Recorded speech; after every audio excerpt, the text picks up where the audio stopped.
Eduardo continues a legacy bequeathed by his father, a renowned fencing master at the Giardino in the early 20th century. In 1967, Eduardo and his brother Dario opened the Mangiarotti Fencing School, now one of the most prominent in Milan. The elegance that made Eduardo a champion can still be seen as he fences with his daughter Paola.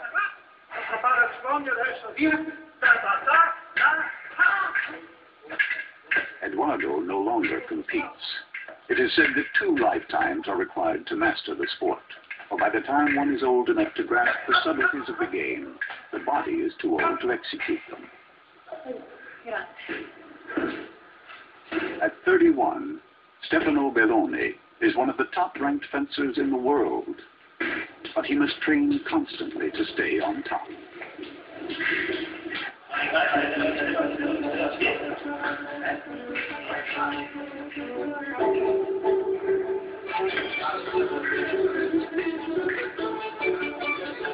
In the modern surroundings of the Mangiarotti, lessons include watching videotapes to train for an art of combat that goes back at least 3,000 years. Early swordplay involved almost as much wrestling as use of weapons.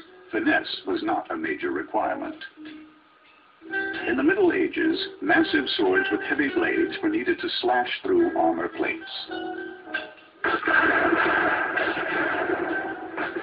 With the development of firearms during the Renaissance, sword fighting became less important in warfare.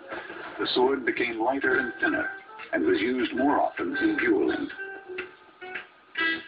It was then that the fencing master rose to prominence, wielding great power along with his sword, for he trained men in an art that could mean the difference between life and death. In France alone, 30,000 men were killed in duels in one 80-year span.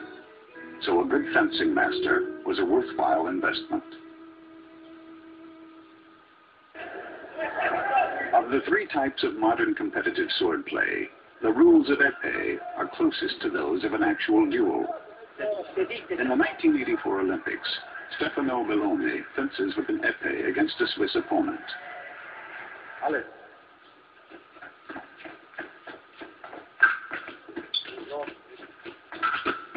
The challenge of fencing no longer rests with who can strike the heaviest blow, but instead in the art of surprise, evasion, deception, and speed.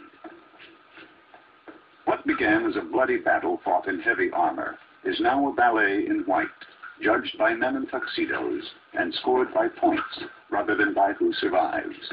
That's left against Mr. Parfait. Mr. Belloni wins 10-4. La victoire à Monsieur Belloni.